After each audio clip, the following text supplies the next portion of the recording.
Konnichiwa, I'm John Hornick. Welcome to my Japanese Faves series, where we will cover every major type of Japanese food. This lesson is Udon 1, making udon noodles from scratch. Udon is a relatively thick noodle eaten hot or cold. There are several types of hot udon with many regional variations. There's Kake Udon, which is served in a bowl like a soup. Tempura Udon is served with various types of tempura on top. Nabeyaki Udon is served in a clay pot. Yaki Udon is stir-fried. Oroshi Shoyu Udon is served plain with shoyu, which is soy sauce. There are also several types of regional varieties of cold udon, such as Zaru Udon, where the noodles are served in a basket or a colander-like plate called a Zaru, with a cold dipping sauce in a separate bowl. This lesson shows you how to make udon noodles from scratch for use in either hot or cold dishes. Udon 2 shows you how to make a dipping sauce for cold udon and a broth for hot udon. Udon 3 shows you how to assemble hot or cold udon. So let's start cooking.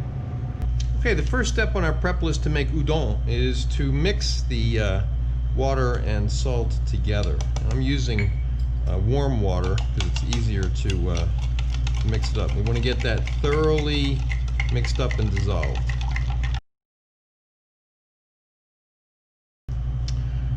Okay, now we want to take our flour, and I'm doing this in a big bowl, so it gives us also, partly so you can see it, and also so it gives us room to work, because I'm going to knead the flour in the bowl. And what we want to do is mix in this water a little bit at a time, and we want to do it a little bit at a time till we get all of the water mixed in.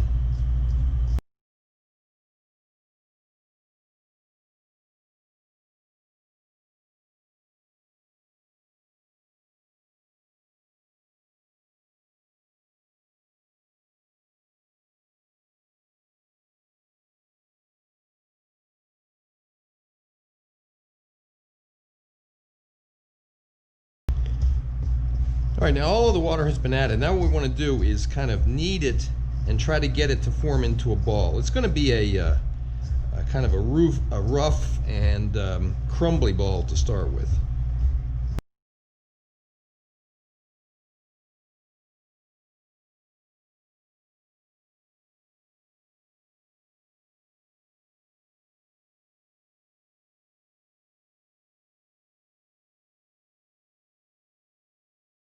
Okay, now you see what I've done there. I've gotten it to come together into a ball, and I've picked up all of the flour that was in the bowl. And that's a good way to know that you've kneaded it enough and you've gotten it to come together in the ball, when you're able to pick up everything that was in the bowl. Now, what we're gonna do is let this rest at room temperature for 15 or 20 minutes. Letting it rest lets the gluten bonds in the flour start to relax. All right, the next thing we're going to do is take a couple of Ziploc bags, and we're going to put the dough into one bag. And I want to seal the bag so that I don't have much air in there. Why is that? Because we're going to be kneading it, and we don't want to pop it like a balloon, okay? And so we're going to put it into one bag, and then we're going to put that bag into another bag. Why? Just to make it less likely that we will pop it, okay? Seal it up. I should mention, I reuse Ziploc bags. I clean them out and reuse them to try to reduce my carbon footprint.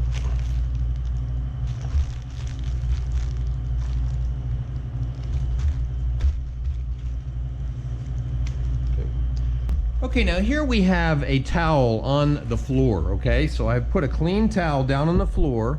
Now we're going to put our bag of dough on top of that towel. And then we're going to put another clean towel on top of that. And now we're going to knead the dough like they do it in Japan, okay? We're going to step on it. And we're going to use our heels. Socks are optional. We're going to use our heels, and we're going to step on it 50 times, moving our heels back and forth on the dough. So what you can see is that I'm kind of walking around on the dough. I'm trying to step on each part of it about 50 times, okay? So it's not an exact number, okay? What you want to do is try to walk around the dough with your heels and step on all the parts of it 50 times. All right, now, as you can see, we have very flat dough now. It's been kneaded pretty well. What we're gonna do now is we're gonna fold that and do it again. Now what we wanna do is take out the dough. As you can see, it's trying to escape from this first bag, all right? So, if that happens, what I'm gonna do is use this bag that's split a little bit as the outer bag, all right? Let's pull our dough out of the bag. Any remnants that are in there, try to get those, okay? Now I want to fold the dough over on itself, like this. Then, put it back into the bag. Try to get all the air out.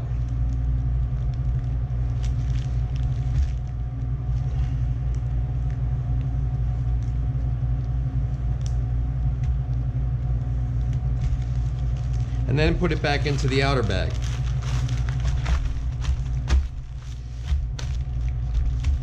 This time what I'm going to do is just fold it over. I'm not going to seal it, okay? Now we're going to put it back down on the towel and knead it again.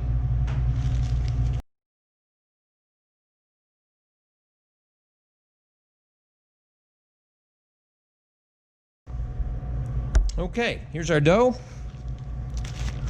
We're going to take it and fold it over again.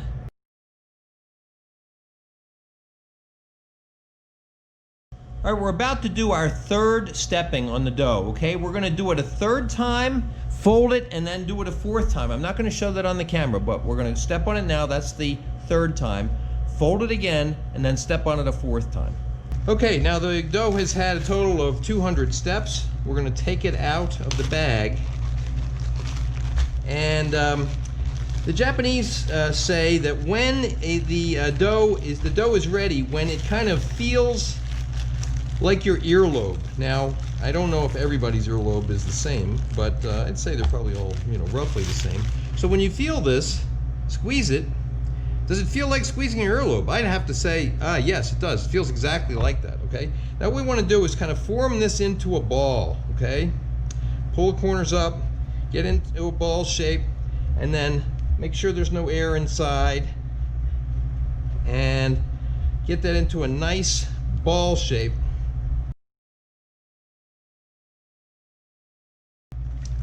All right, now what we want to do is put it back into the bag. We want to let it rest at room temperature for at least 3 hours. If you're going to be cooking it the same day, you can just let it rest a little longer if it's going to be 4 hours, 5 hours. If you're going to be cooking it the same day, put it in the fridge overnight and get it back to room temperature before the next step. All right, next we want to bring our dough to room temperature. Now, if you just made it and it's already room temperature, you obviously don't need to do anything. But I made this dough yesterday, rested it in the refrigerator overnight, so I'm bringing it to room temperature now. Now what we're going to do is bring our water to a boil. So I have a full pot of water here, like you would use for a big pot of pasta, with a strainer in it. Okay, bring that to a boil. Okay, it's time to roll out the dough, and we're going to begin with our feet. I've cut the dough in half. I'm only going to be using half the dough today, and I've put it into the center of the bag so that when it spreads out, when we step on it, it can kind of spread out in all directions. So we're going to put the other towel down on top of it, and then we're just going to gently step on that dough and spread it out in the bag.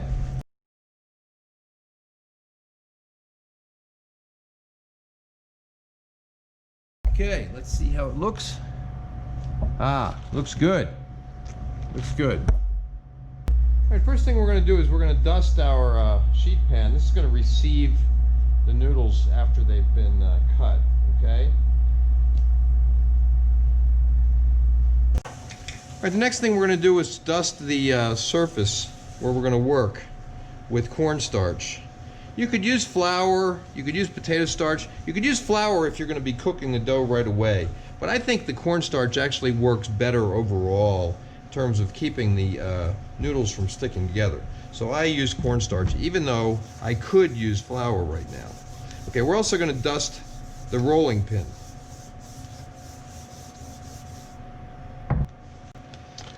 All right, now here's the dough after we stepped on it. Let's remove it from the bag and put it down on our work surface. Now what we want to do is roll it out evenly.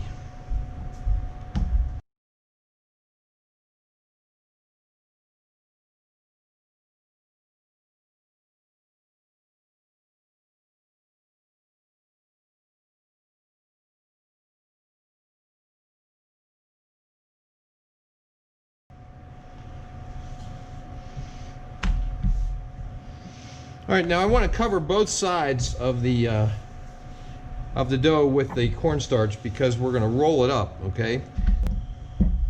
What I'm going for in terms of thickness is about a little less than, about 1/8 of an inch thick, actually, maybe just a little bit less than that. All right, now the next step is to fold the dough. Now some people fold it in thirds like a letter. Some people fold it like an accordion. I think what I like to do is just roll it up. And I want to roll it fairly tightly. And the reason is because if I get it to be fairly tight, I'm going to get more uniform noodles as I cut them.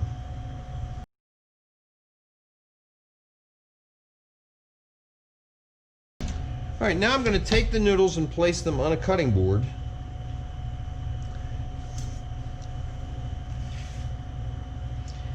Cut it in half,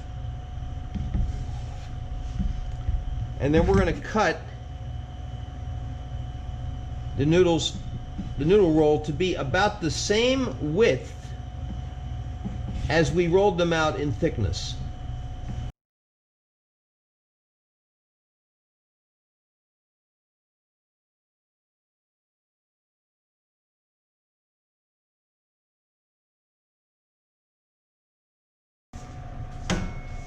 Then we're going to take those noodles and put them onto our pan and toss them in the cornstarch. All right, now let's cut the other half.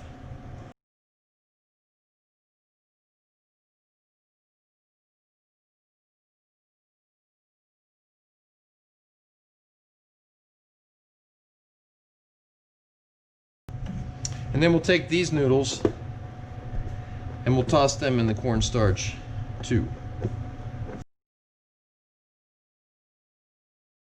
So get them nice and coated with the cornstarch so that they don't stick together.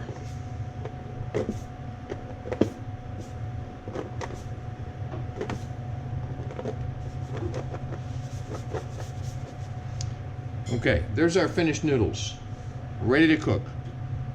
Okay, we have our water at a rolling boil. We're going to add our noodles to the water, and we're going to let them cook 10 to 12 minutes.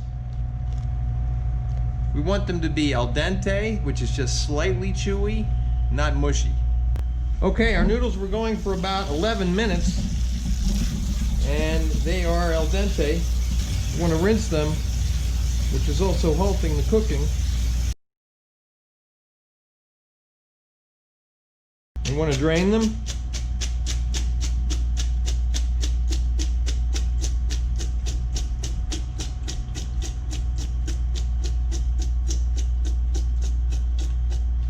And then we'll plate up.